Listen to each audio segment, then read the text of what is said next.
بسم اللہ الرحمن الرحیم۔ یہ ایک واقعہ ہے ایک آیت صحابہ میں سے حضرت علی رضی اللہ تعالیٰ عنہ کا۔ ایک دفعہ قبرستان پر سے گزر رہے تھے، صحابہ بھی ان کے ساتھ تھے، تو حضرت علی رضی اللہ عنہ قبرستان میں کھڑے ہوئے اور ایک قبر پر کھڑے ہو کر جو ارشاد فرمایا اس کا واقعہ ہے۔ اللہ پاک یہ سارے واقعات عبرت کے واقعات ہیں، ہمیں سبق سکھانے کے لیے تحریر ہوئے ہیں۔ اللہ پاک ہمیں بھی اس پر عمل کرنے کی توفیق عطا فرمائیں اور ان جیسے بننے کی توفیق عطا فرمائیں، آمین۔ تو شروع کرتے ہیں۔ حضرت علی رضی اللہ عنہ کا ایک قبر پر گزر۔ کمیل رضی اللہ تعالیٰ عنہ ایک شخص ہیں، کہتے ہیں کہ میں نے حضرت علی کرم اللہ وجہہ کے ساتھ ایک مرتبہ جا رہا تھا۔ وہ ایک جنگل میں پہنچے، پھر ایک مقبرے کی طرف متوجہ ہوئے اور فرمایا، اے مقبرے والو، اے پوسودگی والو، اے وحشت اور تنہائی والو، کیا خبر ہے، کیا حال ہے؟ پھر ارشاد فرمایا کہ ہماری خبر تو یہ ہے کہ تمہارے بعد اموال تقسیم ہو گئے، اولادی یتیم ہو گئی، بیویوں نے دوسرے خاوند کر لیے، یہ تو ہماری خبر ہے، کچھ اپنی تو کہو۔ اس کے بعد میری طرف متوجہ ہو کر فرمایا، کمیل، اگر ان لوگوں کو بولنے کی اجازت ہوتی اور یہ بول سکتے تو یہ لوگ جواب میں یہ کہتے کہ بہترین توشہ تقویٰ ہے، اور فرمایا پھر رونے لگے اور فرمایا، اے کمیل، قبر عمل کا صندوق ہے اور موت کے وقت بات معلوم ہو جاتی ہے۔ فائدے میں شیخ لکھتے ہیں، یعنی آدمی جو کچھ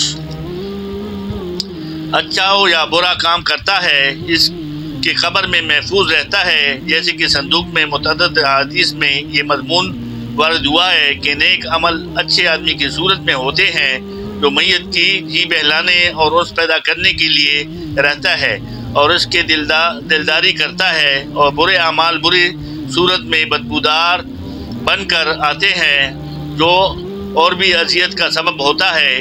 ایک حدیث میں وارد ہے کہ آدمی کے ساتھ 3 چیزیں قبر تک جاتی ہے، اس کا مال جیسا کہ عرب میں دستور تھا، اس کے رشتہ دار اور اعمال۔ 2 چیزیں مال اور رشتہ دار دفن کر کے واپس آ جاتے ہیں، عمل اس کے ساتھ رہ جاتا ہے۔ حضور اکرم صلی اللہ علیہ وسلم نے ایک مرتبہ صحابہ اکرام رضی اللہ عنہ نے ارشاد فرمایا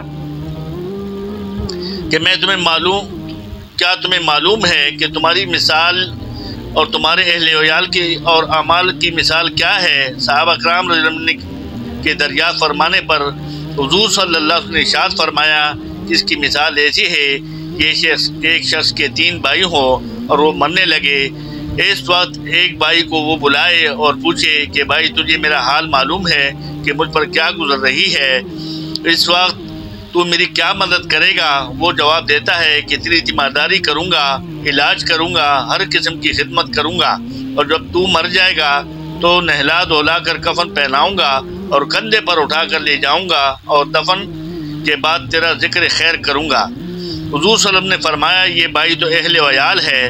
پھر دوسرے بھائی سے یہی سوال کرتا ہے، وہ کہتا ہے کہ میرا تیرا واسطہ زندگی کا ہے، جب تو مر جائے گا تو میں دوسری جگہ چلا جاؤں گا، یہ بھائی مال ہے۔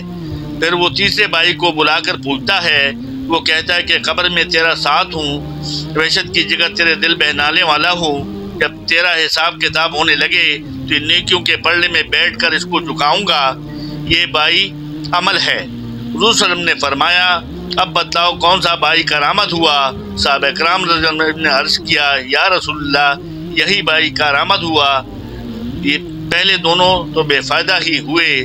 تو کتنی زبردست مثال نبی پاک صلی اللہ علیہ وسلم نے دی ہے 3 بھائیوں کی، اور اس میں جو آخری بھائی کی تشبیہ دی، مثال دی عمل کی، یعنی نیک عمل جو ہم کریں گے اور نیک عمل ہمارے ساتھ قبر میں جائے گا، نہ ہمارا مال، نہ ہماری اولاد، نہ ہمارے بہن بھائی، نہ رشتہ دار، نہ ماں باپ، کوئی بھی نہیں جائے گا، تو وہ دفنا کر چلے جائیں گے، مال تقسیم ہو جائے گا، بیوی اگر جوان ہے تو کہیں اور نکاح کر لے گی، بچے یتیم رل جائیں گے، کوئی ہاتھ رکھنے والا ہو یا نہ ہو، لیکن انسان کے ساتھ پھر اس کا عمل ہی ساتھ رہے گا۔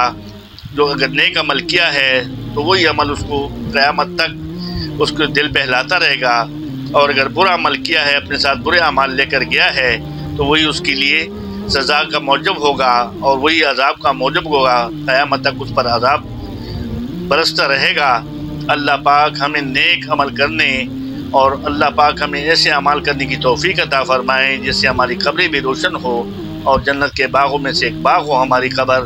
اللہ پاک مجھے اور آپ کو نیک عمل کرنے کی توفیق عطا فرمائیں۔ صدق اللہ مولانا العلی العظیم۔